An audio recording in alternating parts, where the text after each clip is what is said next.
Vamos a platicar más de este tema y agradezco la presencia aquí en el estudio de Pisa y Corre a Diego Vázquez. Él es gerente de investigación de Oxfam México y va a platicar con nosotros más a fondo de esto. ¿Cómo estás, Diego? Bienvenido. Muy bien, gracias por la invitación. Gracias a ti por venir. Oye, este es un tema que se publicó hace algunos días, este estudio, esta investigación, pero se viralizó, creo yo, fue el domingo por ahí, ¿no? Que empezaron con todo este tema en redes sociales.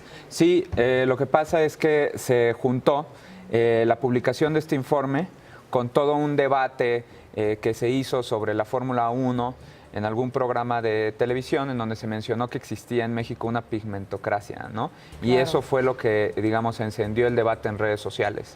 Vamos a conocer a Diego Vázquez en 30 segundos y seguimos platicando.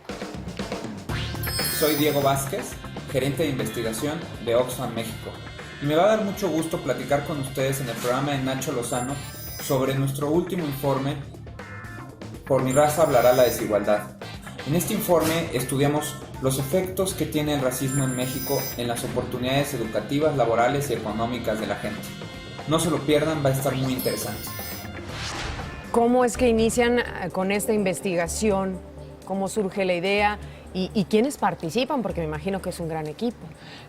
Bueno, esta investigación parte porque Oxfam México y Oxfam a nivel internacional ya tenía mucha experiencia en el estudio de desigualdad, pero particularmente en la parte económica, pero el estudio de la desigualdad étnico-racial o el racismo es más bien un estudio nuevo en México porque no teníamos datos. Entonces, lo que quisimos hacer es, con una información que publicó el INEGI para 2015, en donde midieron el color de piel de los mexicanos y su adscripción étnico-racial, es decir, si se describían ellos a ellos mismos como indígenas, afromexicanos o ni indígenas ni afromexicanos, tomamos esa información para ver si había una relación entre, digamos, la movilidad social y las opciones de vida y estas características, ¿no?, étnico-raciales. Puede ser como un análisis de la información que está ahí. Claro, y es un tema que lo hicimos junto con el investigador Patricio Solís, que es un investigador del Colegio de México, en donde tienen toda una línea de desigualdad, en donde están estudiando estos temas. Ok, y bueno, platícanos de los resultados un poquito. Ahorita hablábamos de cifras, Sí. pero pues para que nuestro público lo Pues entienda. simplemente para tener resultados muy específicos, lo que nosotros estudiamos fue el impacto no solo del tono de piel, el color de piel, sino el impacto de esto que te decía de la autoadscripción étnica, es decir, si una persona se considera o no indígena o afromexicana, en básicamente tres variables: variables educativas, variables laborales y variables económicas.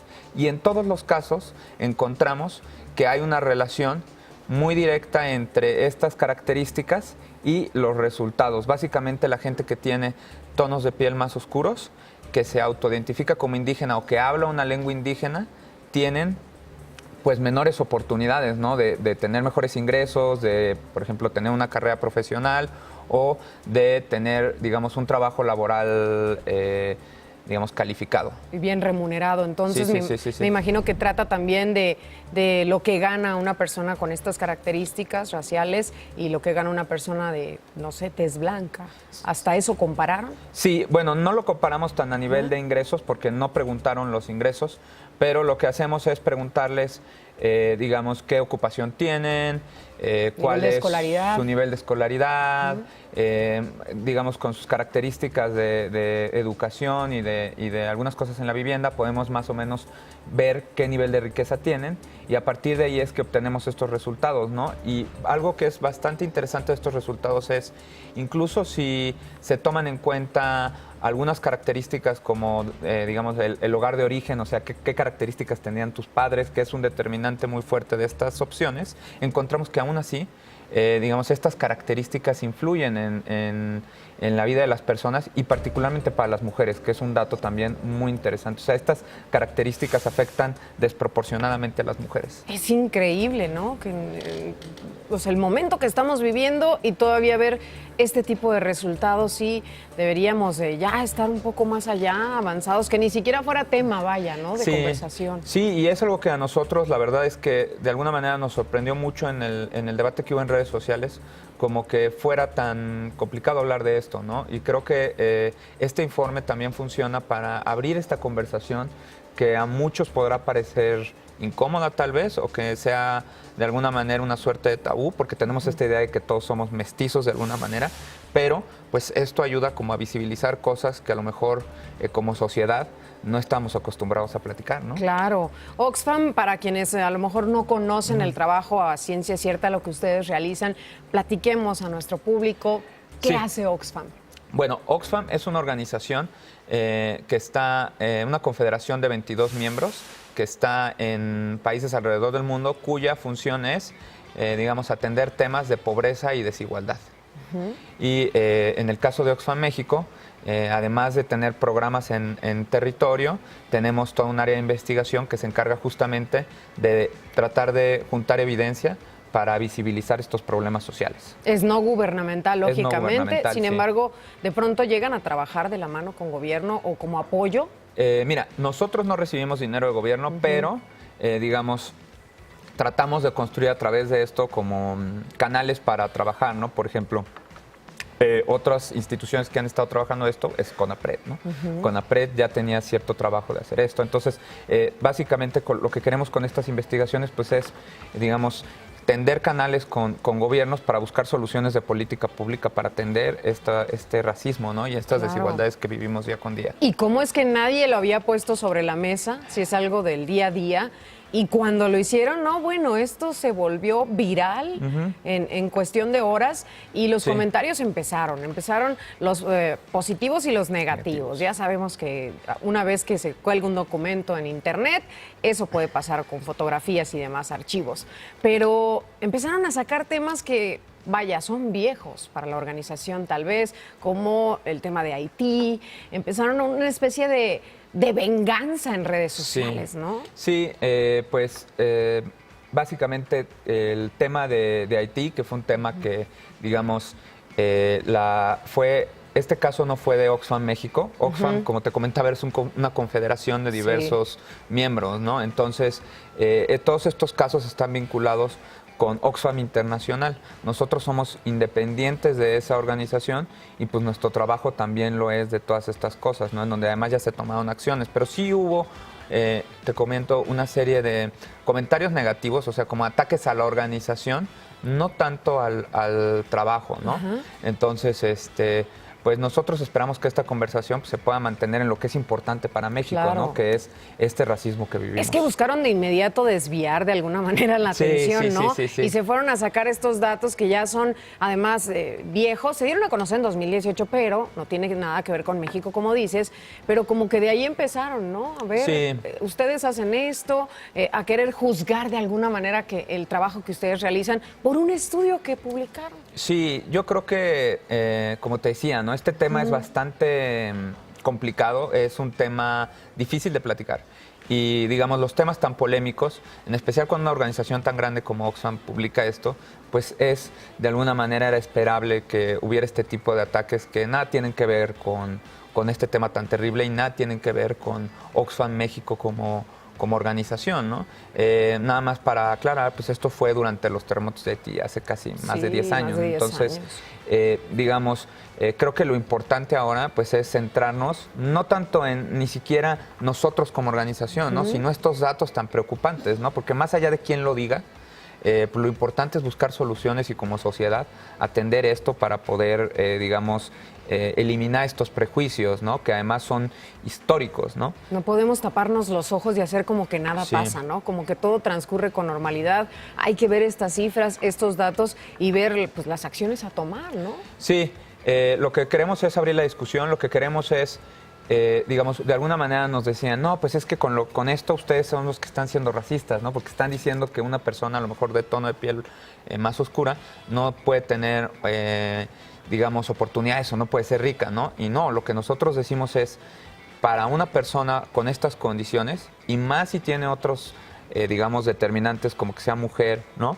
Y que venga de un origen socioeconómico más bajo, lo que estamos diciendo es todas esas barreras pues hacen más difícil, ¿no? Que una persona, no imposible, pero hacen más difícil que una persona pues pueda tener una buena calidad de vida, ¿no? ¿Qué es, ¿Qué crees? ¿Cuál es el factor o qué está pasando con nosotros que que se ven estos resultados? ¿Por qué? Incluso ahorita en el video que veíamos para los niños, pues lo más bonito era un muñeco blanco que un muñeco de tez morena o negrito.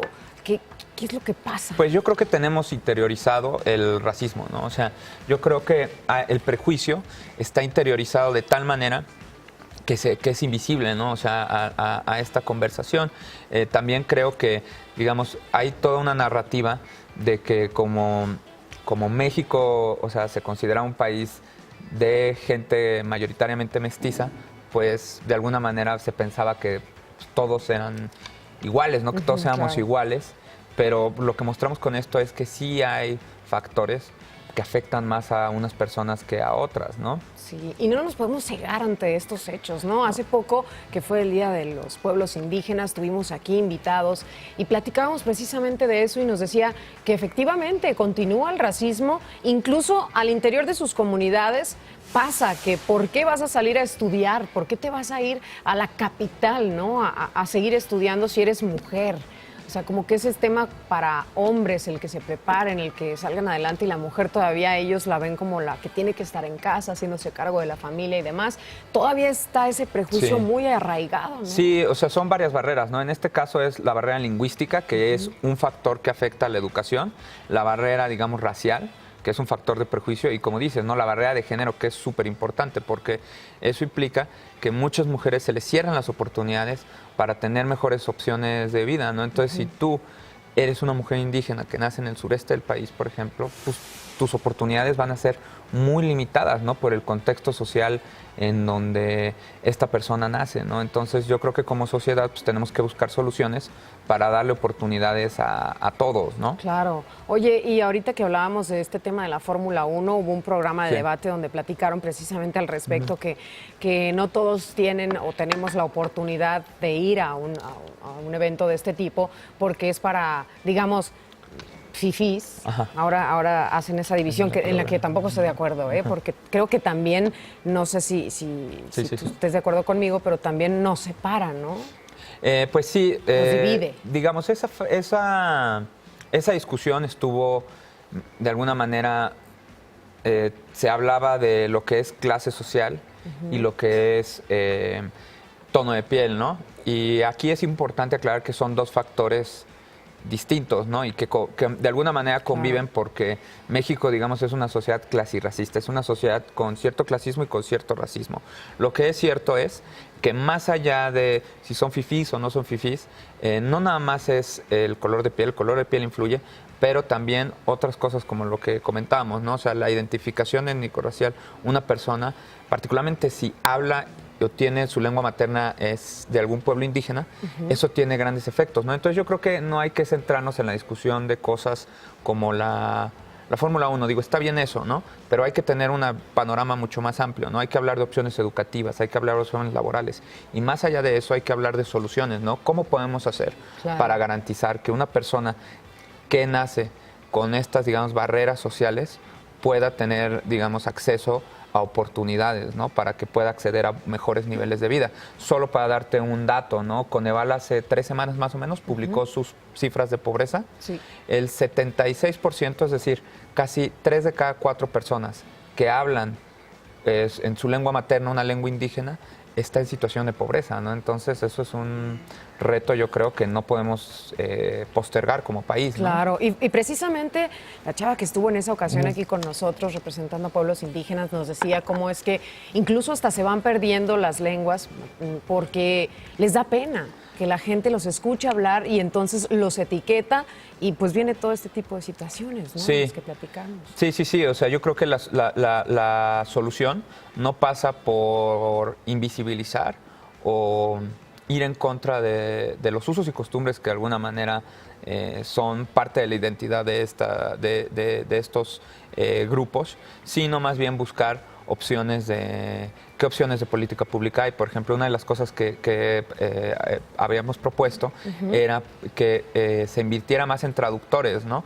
Traductores para la parte educativa, para la parte de salud, que muchas veces por eso no tienen acceso, porque la comunicación es mala, e incluso acceso a la justicia. Legales, los temas legales es es dramático, ¿no? Hay o sea, muchísimos gente que está en la presuntos culpables. Están en la cárcel y no hay quien les entienda su lengua. Por eso están ahí en la cárcel. Y digamos, no es una cosa en donde hay opciones, no es simplemente que el Estado mexicano se haga responsable y que realmente invierta y reconozca de facto, digamos, que vivimos en una sociedad digamos, multicultural, ¿no? En donde no deberíamos de segregar a nadie ni de cerrarle oportunidades a nadie porque tenga, digamos, una lengua materna distinta, ¿no? Que garantice, ¿no? Que los derechos sean al parejo para todos aquí en México. Sí. Igual que los ingresos, que la educación, que todos estos temas y que no pues tengan que llegar a esto, a avergonzarse incluso de sus lenguas y evitar hablarlas o hasta dejar de hacerlo para que los demás no los juzguemos. Sí. Es triste como sociedad. Sí, hay toda una cuestión de estigma social asociado a hablar una lengua indígena y pues básicamente lo que nosotros proponemos es que se tomen medidas en términos de inversión para poder asegurar esas oportunidades, ¿no? Particularmente las educativas, porque asegurando las, digamos, educación, salud, nutrición, podemos tener impacto en otras variables, ¿no? Si una persona desde el inicio tiene una buena educación, tiene buenas condiciones de salud, tiene buenas condiciones de nutrición desde niño, pues va a mejorar sus prospectos, digamos, laborales y económicos, ¿no? Porque va a contar con las bases. Y eso, por eso es fundamental invertir en eso, ¿no?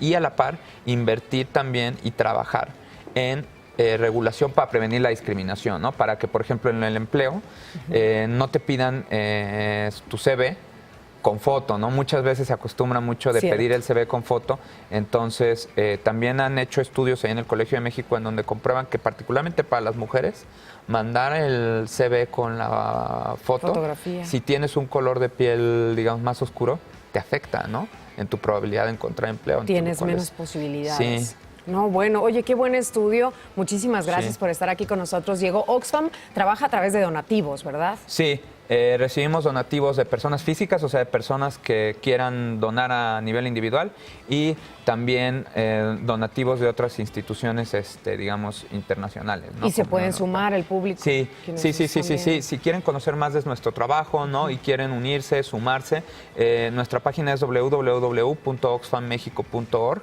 en donde ahí pueden como ver todo lo que hacemos de estudios, también todo lo que hacemos en programas en terreno, con grupos vulnerables y pues nada, ¿no? Trabajar como sociedad juntos para acabar con este tipo de problemas, ¿no? Y que vean los resultados que resultados que tenemos. Gracias, Diego. No, de nada, muchas gracias por invitarme. Diego Vázquez aquí con nosotros en De Pisa y Corre. De Pisa y Corre con Nacho Lozano, lunes a viernes 8 a.m. Participa en Imagen Televisión.